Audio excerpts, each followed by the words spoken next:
Assalamualaikum warahmatullahi wabarakatuh. Selamat sore teman-teman. Nah, pada video kali ini saya ada di JPL 91 di Indoporlen, Mekar, Bekasi. Nah, saya kesini dapat info bahwa alarm di sini sekarang udah berubah ya.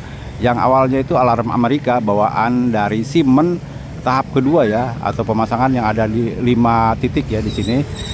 Nah, saya akan buktikan apakah memang alarm ini berubah atau masih seperti bawaan aslinya. Kita akan saksikan dulu sesaat lagi setelah ada kereta yang akan melintas di sini di JPL 91.